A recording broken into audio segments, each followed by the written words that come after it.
Meus amados, a paz do Senhor para todos. Quem está feliz com Jesus, louvamos a Deus por esta noite tão maravilhosa na presença de Deus. Lá no livro de Gênesis, capítulo 4, a partir do versículo 19, está escrito que Lameque tomou para si duas mulheres. Uma se chamava Ada e a outra Zilá. Ada deu a Lameque dois filhos. Primeiro, Jabal. Jabal, ele morou em tendas e foi criador de gados. Mas Jubal foi músico. Jubal é o pai daqueles que tocam harpa e órgão. Então, biblicamente, historicamente, cronologicamente, dentro da história humana, Jubal é a pessoa responsável pela arte da música. É ele que faz os instrumentos, é ele que faz as suas composições harmonicamente, e dali por diante a história da música propriamente dita, ela vai tomando seus rumos. Quem organiza a música no templo é Davi. Davi, ele tem a intenção de fazer uma coisa pomposa para Deus. Tudo que se faz para Deus tem que ter perfeição e harmonia. Ninguém pode traçar ou fazer as coisas de Deus aleatoriamente. Então, o que é que Davi faz? Muita gente no reinado. Davi precisa de homens fiéis, que tenham dons para louvar a Deus. E ele manda os maestros selecionarem pessoas para que tenham dons para formar um grande aparato para louvar a Deus. E o livro das Crônicas diz que Davi, diante daquilo que foi proposto, 4.000 homens foram encontrados para louvar a Deus com os levitas. Desses 4.000 homens, ele precisou de peritos. Os irmãos sabem que tem aqueles que fazem a música, que acompanham, que participam, e tem os maestros, os músicos, são aqueles que conhecem, tem que ser perito, senão não pode estar na frente. O maestro tem que conhecer de música, de harmonia, de compasso. Então, ele escolheu 288 homens peritos na música para louvarem a Deus na construção do templo. Quem inaugura a música no templo é Salomão. Salomão, ele pega 120 sacerdotes com harpas para a grande inauguração do templo. Ele fez o templo com ouro, com prata, com pedras preciosas, com carmesim, com linho, com tudo aquilo que foi necessário. Ele mandou matar bois, ovelhas, tudo que foi preparado para a grande festa. O banquete está preparado fora, todo mundo está perfilado para entrar e contemplar o grande templo de Salomão, aonde o nome do eterno Deus ia ser glorificado. A Bíblia diz que quando os sacerdotes, pegando as trombetas, para adentrarem no templo, começando louvando a Deus, e o que nós vamos falar? Os maestros dizem, quando nós formos pisando no limiar do templo, nós gritaremos e vamos dizer que o Senhor é bom e que a sua misericórdia dura para sempre. Deus no céu ouviu, gostou, se agradou da organização, a glória de Deus desceu no templo, o ouro, a prata, tudo perdeu o brilho, os sacerdotes não aguentaram ficar de pé e o nome do eterno Deus foi glorificado. Por quê? Porque a honra, a glória, o louvor e a adoração tem que ser dado àquele que vive e que reina para todo o sempre. Glória, glória, aleluia. Segunda epístola de Paulo a Timóteo. Vamos voltar àquele texto que nós agradecer ao grupo Mensagem, que louvaram a Deus, ao Helder amanhã, a cantata de 34 anos, comemorativa do grupo Ágape, Experiência com Deus, é o título da cantata. E cremos que pelos ensaios que houve, nós poderemos sentir amanhã a glória de Deus em nosso meio. Amém? Ao Andrei, aos nossos queridos músicos, muito obrigado por estarem sempre disponíveis e apostos para louvar o nome do Senhor. Segunda epístola de Paulo a Timóteo, capítulo 3. Vamos ler os 5 primeiros versículos.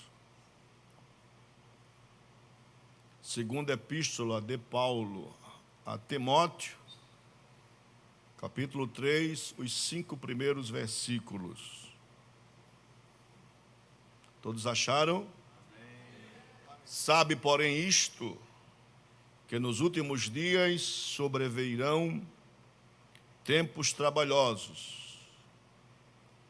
porque haverá homens amantes de si mesmos, avarentos, presunçosos, soberbos, blasfemos, desobedientes a pais e a mães, ingratos, profanos, sem afeto natural, irreconciliáveis, caluniadores, intemperantes, cruéis, sem amor para com os bons, traidores, obstinados, orgulhosos, mais amigos dos deleites do que amigos de Deus, tendo aparência de piedade, mas negando a eficácia dela. Destes, afasta-te. Quem diz amém por isso? Os irmãos bem conhecem que a epístola de Paulo a Timóteo é a última epístola do apóstolo Paulo. Paulo não está mais com aquele vigor da força humana. Paulo está velho, cansado. Paulo é o missionário sem par. Os irmãos bem lembram que Paulo, ele é converso, no capítulo 9 de Atos dos Apóstolos. Paulo está ensandecido porque ele quer fazer ordem dentro do sistema judaico. O cristianismo, a princípio, era conhecido como os do caminho. Eles foram chamados de cristãos lá em Antioquia da Síria. Então, era um grupo para, dentro do círculo judaico, os cristãos eram um grupo de agitadores, de pessoas profanas, que não eram cumpridores da lei, à risca como eles eram. Então, era um grupo insubordinado, que pregava a um Cristo libertador, um Messias, que disse, segundo eles, que era o Filho de Deus, e isso para o judeu era uma loucura, alguém se intitular o próprio Filho de Deus. Eles não aceitavam isso aí. Paulo é esse homem, o Saulo, o rapaz de Tarso, que foi criado aos pés de Gamaliel, um dos grandes mentores da época das escolas rabínicas, um homem que era neto do grande Léo.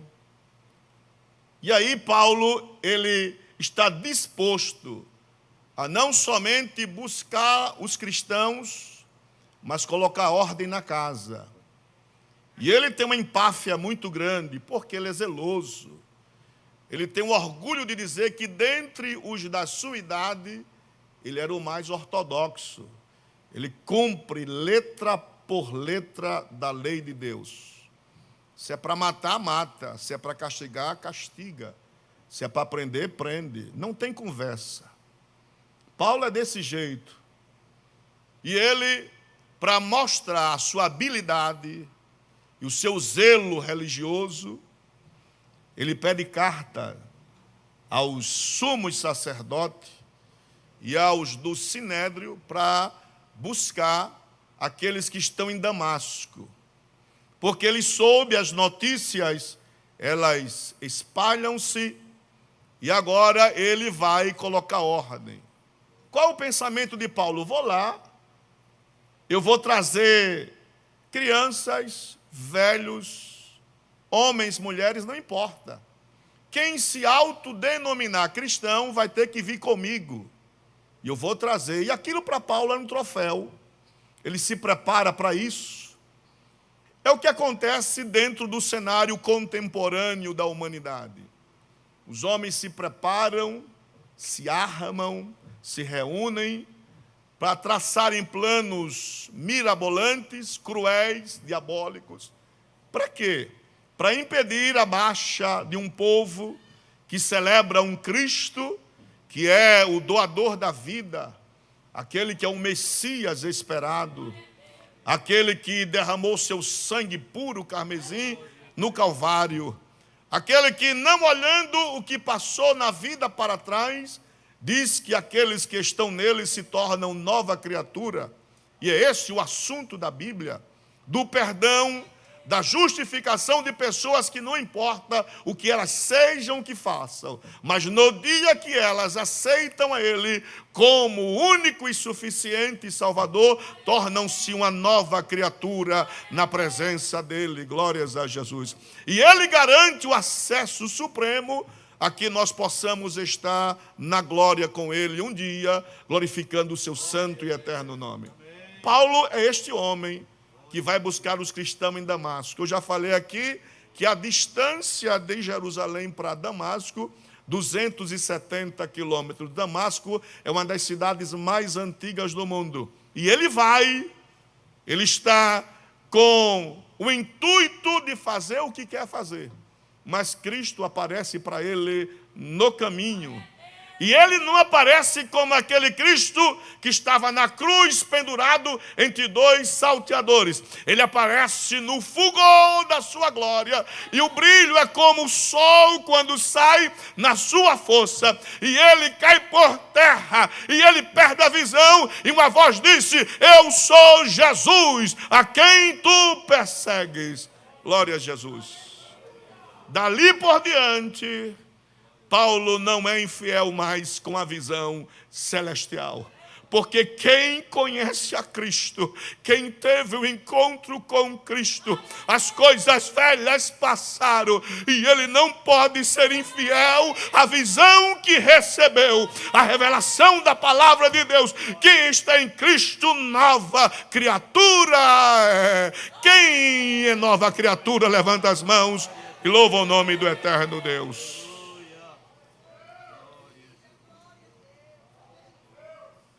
Paulo vai testemunhar esse grande evento diante do Sinédrio. Ele vai testemunhar quando estava subindo as escadarias da Torre Antônia. E ele vai testemunhar diante de Agripa.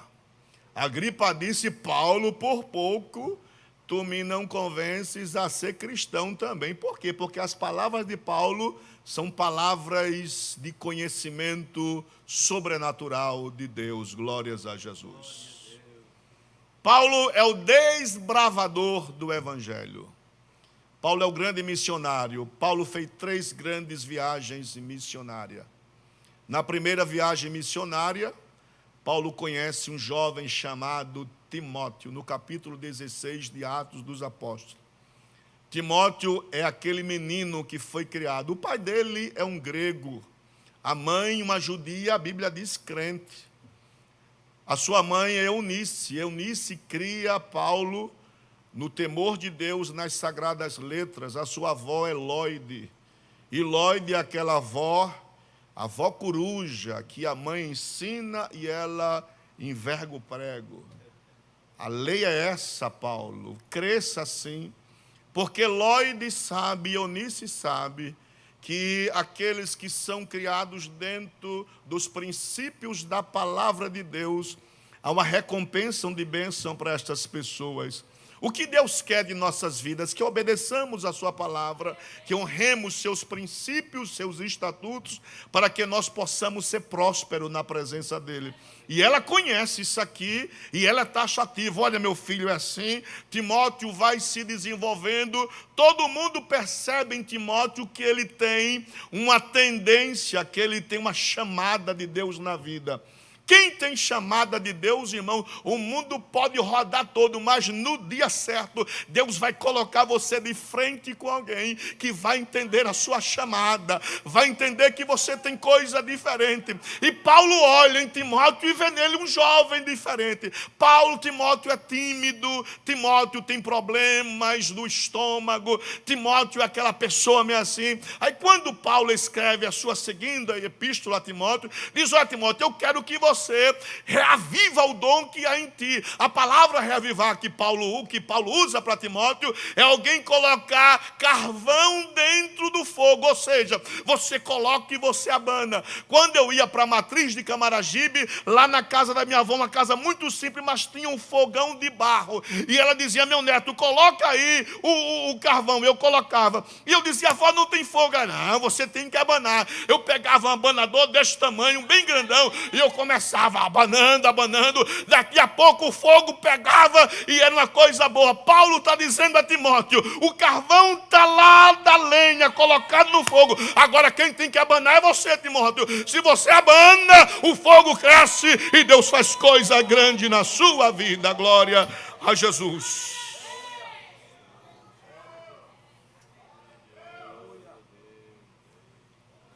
Paulo, ele evangeliza as regiões da Galácia, Paulo evangeliza a Acaia, a Ásia Menor, Paulo vai evangelizar muitos lugares, a Grécia. Em alguns lugares ele tem maior sucesso, em outros não tanto, mas sempre tinha alguma vida para Cristo. Como qualquer ser humano, Paulo vai envelhecendo, cansa. Paulo passa por situações difíceis. Paulo foi chicoteado, Paulo foi apedrejado. Paulo trazia no corpo as marcas, e as marcas que ele fala são marcas mesmos, da perseguição, da injúria, dos falsos cristãos. E eu me coloco numa situação que às vezes nós, por alguma coisa que nós vamos chamar de besteira, a gente fica triste. Olha, irmão, Paulo, ele teve todas as intempéries da vida. Sofreu naufrágio, recebeu chicoteadas, recebeu varadas, foi tido como morto. Mas Paulo está satisfeito. Por quê?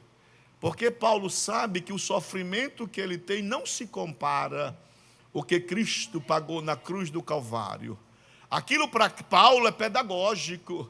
Ele mostra aquilo não como suplício, ele mostra como ênfase de que o cristão sempre vai sofrer neste mundo. Porque o mundo é caótico, o mundo é corrupto, é corruptor. As pessoas pensam em si, não pensam nos outros.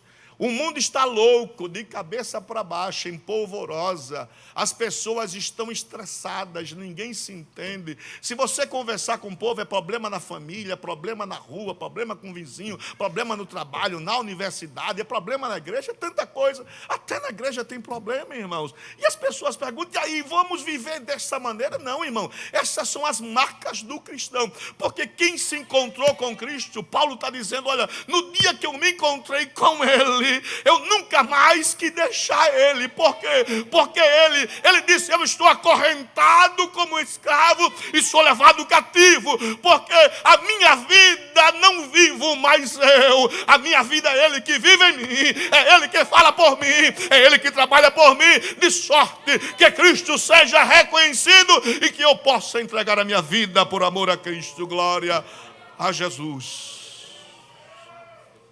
Que Paulo tremendo, irmãos. Capítulo 28 de Atos, versículo 30, Paulo está numa prisão domiciliar.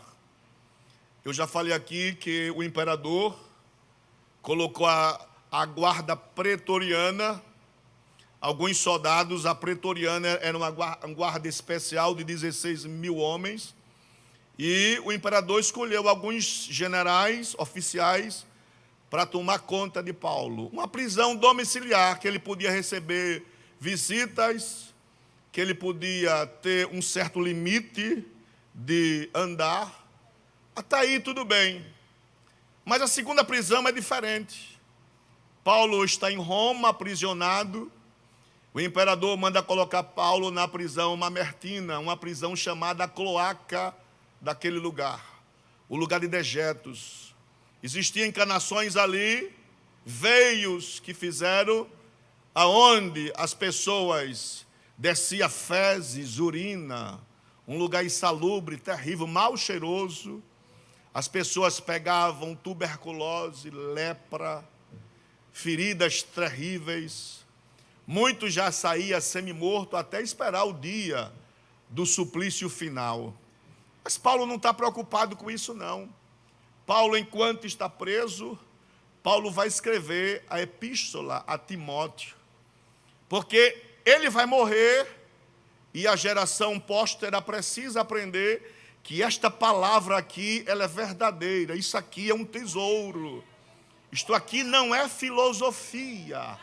Isto aqui não são axiomas, isso aqui não são coisas engendradas por homens. Isto aqui é revelação de Deus. Isto aqui traz salvação de vidas, transformação, libertação. Nós estamos aqui não só porque lemos a Bíblia, mas a Bíblia causou em nossa vida uma transformação. A nossa visão se abriu e nós estamos vendo coisas que ninguém vê, revelações de Deus. Isto aqui me trouxe uma nova vida em Cristo Jesus, nosso Senhor. Paulo sabe que o martírio está às portas. Aí ele escreve, capítulo 4, versículo 6 e diante: porque eu já estou sendo oferecido por aspersão de sacrifício, e o tempo da minha partida está muito próximo. Aí ele vai falar essas palavras áureas: combati o bom combate, acabei a carreira, guardei a fé. Isto aqui é uma dinâmica. Nós ainda estamos combatendo o bom combate. Nós ainda vamos acabar a carreira. E acabar a carreira tem que acabar com fé. Você tem que ser crente do começo ao fim. John Knox disse que crente é aquele que é crente do começo da conversão e ele vai até a última hora da morte. Ele não solta esta palavra. Quem é crente é crente. Quem conheceu a Cristo, conheceu. Quem é nova criatura, é criatura. Acontece o que acontecer, nós estamos na presença do eterno e poderoso Deus. Glória a Jesus. Aí ele vai dizer desde agora: a coroa da justiça me está guardada, a qual o Senhor, o justo juiz, me dará naquele dia, e não somente a mim, mas também a todos os que amarem a sua vinda. Quem diz amém por isso? Amém. Glória a Deus. Glória a Deus. No capítulo 2 da segunda carta a Timóteo, Paulo vai dizer: olha, Timóteo, fortifica-te na graça que há em Cristo Jesus. Paulo está dizendo: você tem que se fortificar, Timóteo. Por quê? Porque as circunstâncias da vida nos dão certos desacertos que nós queremos desfalecer. Diz: olha, fortifica-te na graça. Receba este fortificante, que é a graça de Deus, que é o poder de Deus na tua vida, Timóteo. Que esta coisa que movimenta o teu corpo, a tua alma e o teu espírito. Agora eu quero lhe dizer uma coisa: o que de mim você recebeu, transmite a homens fiéis, que sejam idôneos para transmitir a outros homens. E a palavra idôneo é uma palavra grega que Paulo usa, para titenai, que significa, você só pode dar esta palavra a homens que tenham depósito para guardá-la, para que eles possam gerar outros obreiros. Não dê para um relaxado, para alguém que não vai guardar com carinho. É um tesouro, Timóteo. Você vai receber e guardar isso aqui, as 7 chaves, e você só vai transmitir quem queira receber a palavra. Esta palavra é uma bomba, esta palavra é uma novidade de vida, esta palavra é uma transformação, é uma descoberta. Se você colocar em mão errada, está perdido, mas coloque na mão de homens que sejam idôneos para transmitir a outras pessoas. Glórias a Jesus. No capítulo 3, no versículo 16, Paulo diz: toda a escritura é divinamente inspirada e proveitosa para ensinar, para repreender, para corrigir, para instruir em justiça.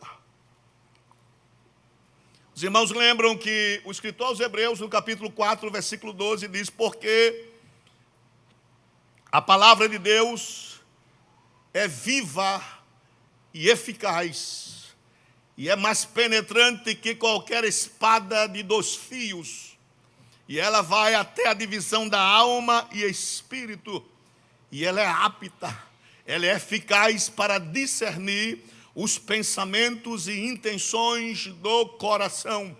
Paulo escreve a sua segunda epístola aos Coríntios, capítulo 10, versículo 4 e 5. Ele vai dizer que esta palavra, ele vai dizer que as nossas armas não são carnais, mas são poderosas em Deus, é a palavra. E esta palavra é capaz, eficiente, para colocar sofisma por baixo. E ele vai dizer tudo aquilo que se levante contra a palavra. Esta palavra, ela é eficiente para colocar por terra, para que o nome do eterno Deus seja glorificado. Glória a Jesus.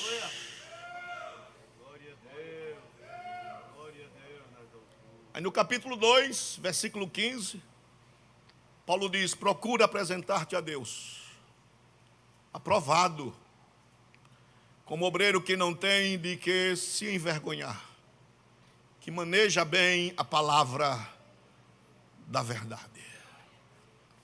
Manejar bem aqui, irmãos, é fazer com que a eficácia dela seja aplicada naquilo que ela é proposta.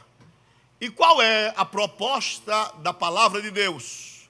Primeiro, a palavra de Deus é a proposta para promover a agonia nos perdidos.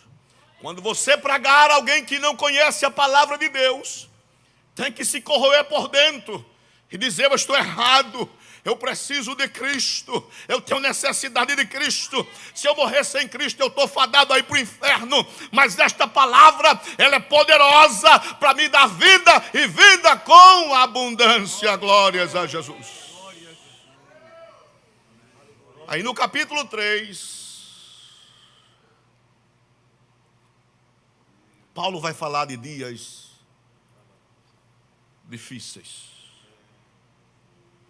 terríveis, trabalhosos. Ontem à noite eu estava ouvindo um pediatra falando sobre a convivência de uma criança com os seus pais e o reflexo nos seus avós.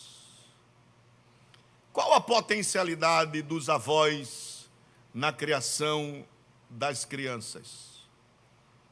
Os pais, eles são responsáveis direto pelo crescimento físico, psicológico e espiritual da criança. É dever dos pais alimentar seus filhos, promover para ele um ambiente adequado para que eles possam crescer fisicamente. As crianças que não têm um ambiente desse nível e nessa potencialidade são crianças raquíticas. Elas atrasam no crescimento, elas param no seu desenvolvimento cognitivo e físico.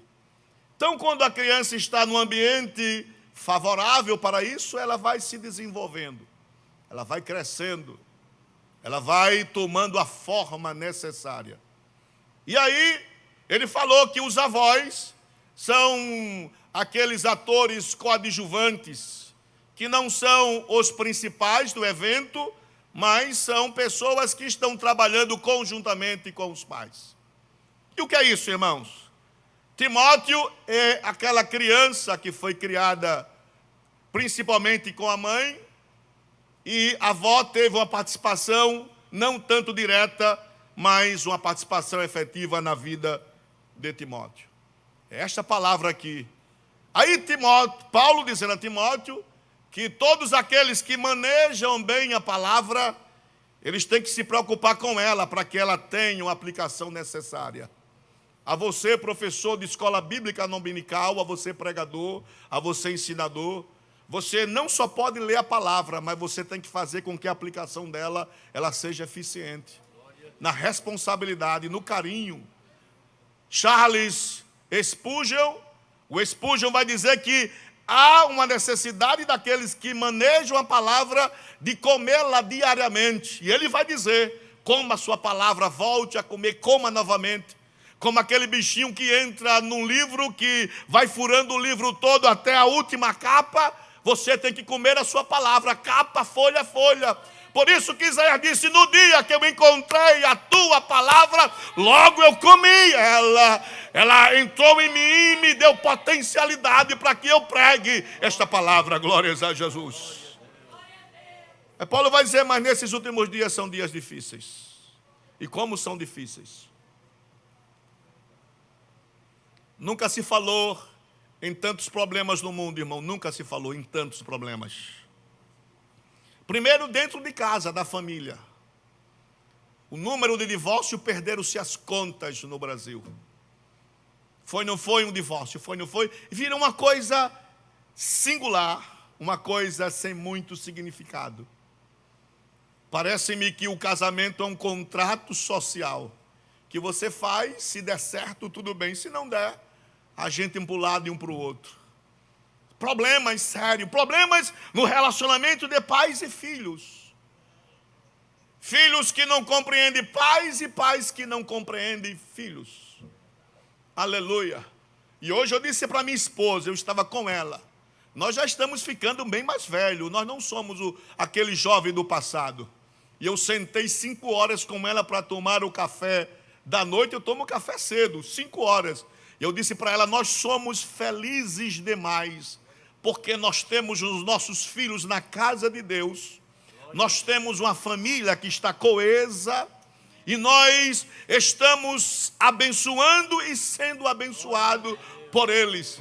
Então o que vem pela frente é lucro, pastor Paulo. Nós temos que glorificar a Deus por isso, que a despeito de um mundo conturbado e caótico, a gente pode falar de Cristo, que Cristo está regendo a nossa família e o nome dele ser glorificado. Por isso, quando for para casa, abençoe sua casa, o seu leito, os seus filhos, os seus netos, o teu salário, abençoe a tua vida, porque vale a pena estar na presença do eterno e poderoso Deus.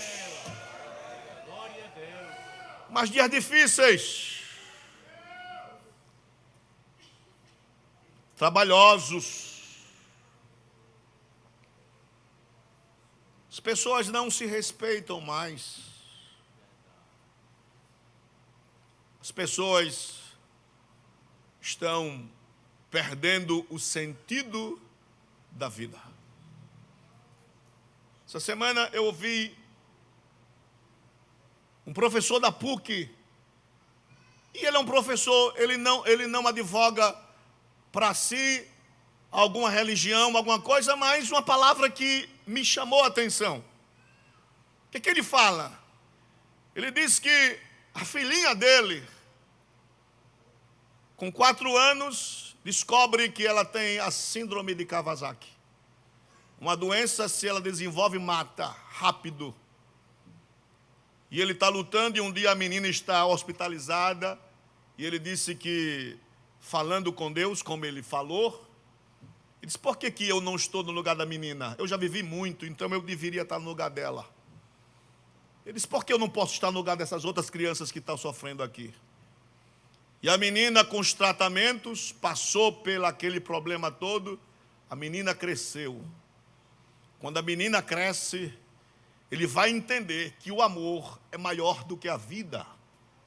Ou seja, por isso que Cristo morreu por nós por amor. Ele não teve a sua vida como preciosa, é isso que Paulo diz. Eu não tenho mais a minha vida como preciosa. Por quê? Porque o amor de Deus derramado em nosso coração é maior do que todas as coisas. Por isso que ele escreve aos Coríntios e diz: ainda que eu desse meu corpo para ser queimado, para ser rasgado, e se não tivesse amor, nada significaria. Porque o amor faz todas as coisas. Uma sociedade que não se ama mais, que não sente mais a presença. Aí Paulo diz: olha, nós estamos vivendo tempos difíceis, Timóteo. Porque muitos cristãos, pela perseguição, haviam deixado a igreja, haviam apostatado da fé, porque deram ouvido à doutrina de demônio. É isso que ele fala no capítulo 4 da sua primeira epístola, com a consciência cauterizada, que deixaram, homens maus se intrometeram no meio, e Paulo diz: olha, os tempos são difíceis demais, tempos trabalhosos. Mas ele diz no capítulo 4, ele vai dizer: conjuro-te, pois, diante de Deus e do Senhor Jesus Cristo, que há de julgar os vivos e os mortos na sua vinda e no seu reino. Aí Paulo é enfático agora e categórico. Ele vai dizer que pregues a palavra, instes a tempo e fora de tempo, corrijas, repreendas, exortes com toda longanimidade e doutrina. A doutrina tem que ser pregada, tem que ser mostrada. Dê a sua vida pela palavra de Deus. Por quê? Porque isto aqui é tesouro e você tem que carregar junto de você, porque isto aqui é libertação para as pessoas. Glórias a Jesus. Tempos difíceis, Timóteo.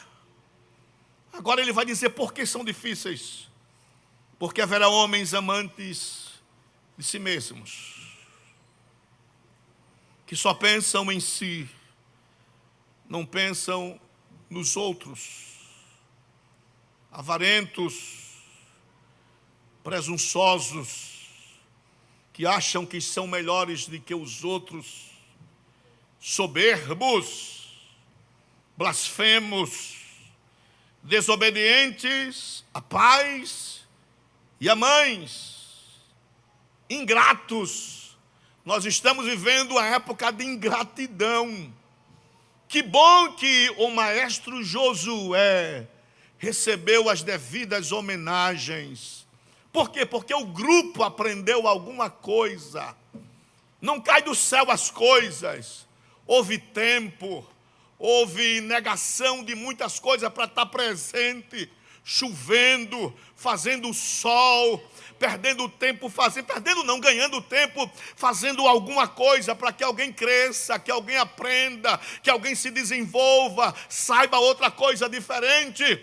E quando chegar numa hora dessa, ninguém dizer nada. Por isso, louvado seja Deus pela vida de vocês. Agradeçam para mim, que vocês possam honrar. Vocês aprenderam no começo só soprando, às vezes não saía nada. Mas aqui, ali, uma nota aqui, outra acolá, vai aprendendo. No final, harmonia, e o nome do eterno Deus é glorificado. Glórias a Jesus.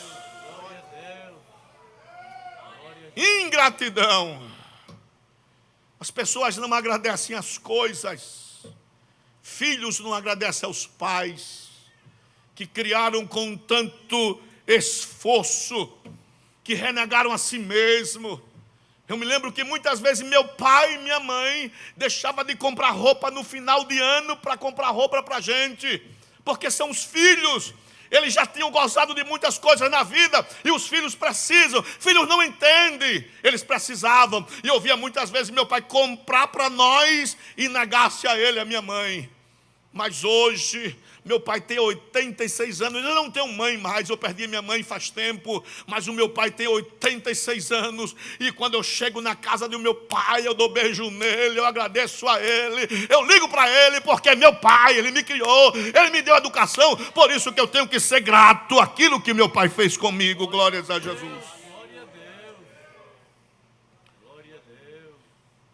Esses homens não têm afeto natural para eles não existe reconciliação, eles são irreconciliáveis, são caluniadores, eles não respeitam o sistema, eles não respeitam o grupo. Que desgraça seria, maestro Josué, alguém sair deste grupo e lá fora reclamar e dizer, poderia ser melhor, não era assim. Agradeçam a Deus pelo que vocês receberam, coisa boa. Agradeça ao maestro que tem se dedicado, que tem feito alguma coisa, que tem feito discípulos. Agradeça aos seus pais, agradeça aos seus irmãos, agradeça o seu pastor, agradeça o irmão que contribui junto com você. Não seja um ingrato, a ingratidão mata. Deus não gosta de ingratidão, glórias a Jesus. São intemperantes. Que tempo difícil em que as pessoas estão agitadas e agitáveis. Você não pode olhar nem para ninguém hoje que a pessoa pergunta, está querendo o quê? Você está olhando para quê? Que negócio terrível. Você dá bom dia às pessoas têm susto agora. Por quê? Porque bom dia, a pessoa fica assim, que não abestalhada olhando, porque o pessoal não está mais acostumado com essas coisas. Parece que você está trilhando pilhéria com ela. Você passa a licença, o pessoal não diz nada, porque ninguém está acostumado mais com isso. Tempos difíceis, de homens cruéis, sem amor para com os bons. Não ter amor muitas vezes com os maus é uma coisa, agora com os bons não ter amor. Traidores, coisa difícil, traição. Uma pessoa que diz uma coisa na sua frente, quando sai da sua presença, diz 10 ao contrário. Mentirosas, que diz que lhe ama e lhe odeia, que não quer ver a sua presença. Oh, que bom lhe ver, que nada. Ela não quer nem lhe ver. Ela fica dizendo, não sei para que apareceu aqui agora. São traidores. Filhos que traem pais, maridos que traem esposa, e esposa que traem maridos.